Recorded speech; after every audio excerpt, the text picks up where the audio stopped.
Along with Emily Johnson, I'm Scott Stephan, and we welcome you to the 24th edition of Ball State Student History Conference. The two of us, along with Abel Alves and Jessica Ruther, have been planning this two-day conference since August. I will offer some quick thoughts on that process, and then Emily will offer a few highlights from this year's program. Nearly a year ago, we held our 23rd Annual Student History Conference. As usual, we celebrated the outstanding work of undergraduate and graduate students at Ball State and from around the Midwest. We had our coffee and enriching discussions in our usual spot, Ball State Student Center. Then the COVID pandemic hit a couple weeks later. As we marked the one-year anniversary and more than 500,000 Americans who have perished from this illness, we eagerly chart the number of vaccinations rather than the number of new cases and deaths. Whether last March, when it seemed that every 24 to 48 hours carried a dramatic turn of events, to the roller coaster of doubt, hope, and frustration that carried over the subsequent weeks and months, things looked a good deal more unpredictable this year than most of us had known before March of 2020. As we all embrace the hope of a new post-pandemic era, we know that interpretations of this remarkable year are only starting. As we explore the intersections of race and politics, gender and work, class and public health. My hope is that this tumultuous year reminds us of how historians can use contingency to deepen our interpretations of societies. More than mere chance, as historian Ed Ayers observes, deep contingency showcases the dense and intricate connections in which lives and events are embedded from the personal to the global. He asks readers to suspend their knowledge of historical outcomes and avoid simple generalizations. In his case, instead of viewing the US Civil War as an inevitable clash of the modern North and archaic South, he captures how ordinary Americans along the Mason-Dixon line were caught largely unprepared for this conflict, most still believing that they could preserve the Union because their lives were so intertwined across state borders. Tacking between reason and feeling, economic reality and propaganda, high ideals and base fears, Ayers uncovers how these communities, slow to get caught up in the sectional fury, felt the full force of the conflict's destruction.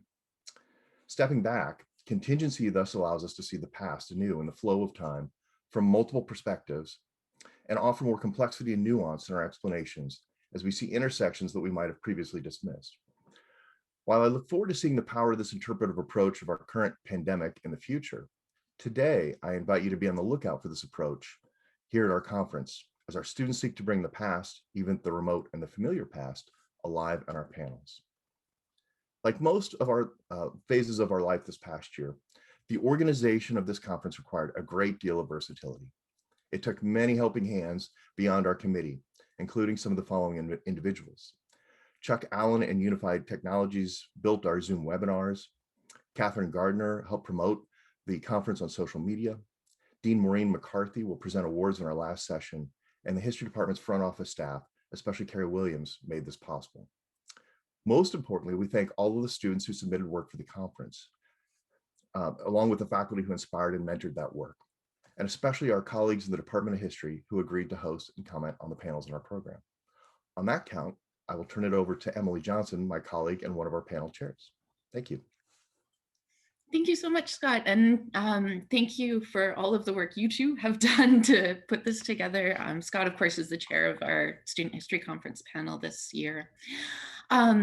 This is our first two-day conference, which is exciting.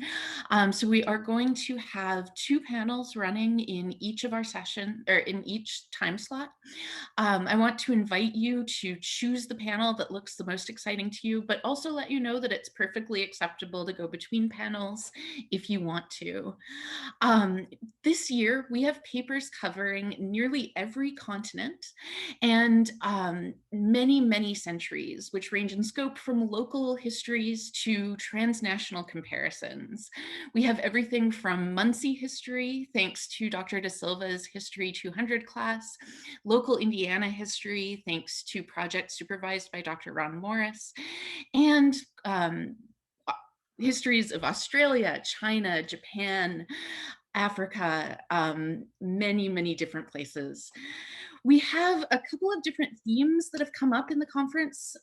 Questions of memory.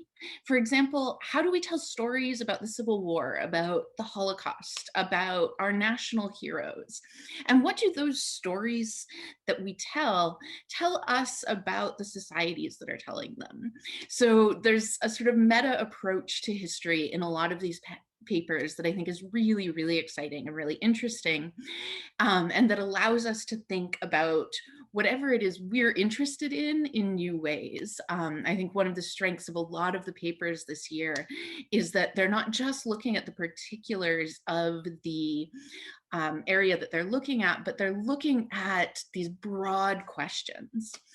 Another thing that really struck me when I was reading through the excellent submissions this year is that our students are doing very exciting work in primary and secondary sources, which for anyone here who has done research in primary sources knows that is really impressive work for undergraduates to be doing in particular.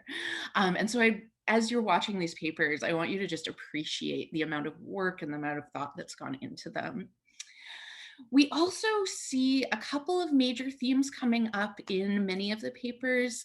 We have a lot of papers looking at the history of religion, a lot of papers looking at the history of family and marriage. And I think this is particularly interesting to point out because these are things that we sometimes forget to historicize. We sometimes assume that sort of religion is just something that stays constant over time, and that marriage, those are ideas that just stay the same. And here we see that these institutions, these things that present themselves as being really stable, have these rich and deep histories. Um, I want to also give a shout out to all of those who have joined us. We have many of our own students from Ball State, but we also have people joining us from Hanover, Ohio State, Dayton, Western Ontario, Western, Butler, and Allegheny College. Thank you so much for coming, for your contributions to the panel. I want to also highlight our keynote, Brett Chattel, who is coming to us from Virginia Tech. He is going to be giving a paper today on Ethiopian refugees and the continuity of the independent Ethiopia during the Italian occupation in 1936 to 1941. This is going to be a really, really excellent paper, and I encourage all of you to join us for that. So without saying too much more about panels, I am going to let you go and actually see these excellent papers for themselves. Our first session has, as always, two options for you. The first is a panel about contested freedom in the American Civil War. Oh, sorry, Dr. Scheitel's panel is tomorrow. Um, the first panel today is contested freedom in the American Civil War. We know that freedom was a really big part of the Civil War, but not everybody defined what freedom meant in the same way. And this panel explores some of the different ways in which that was a really contested idea. Our other panel coming right up is Witches and Demons in European and Euro-American history, different ways of thinking about magic and the supernatural during the Protestant Reformation and after. This is Button. He is a frequent guest lecturer. All right, without further ado, I will let you all go to the panels. Thank you again for joining us. Thank you everyone for all of your contributions. Enjoy the conference.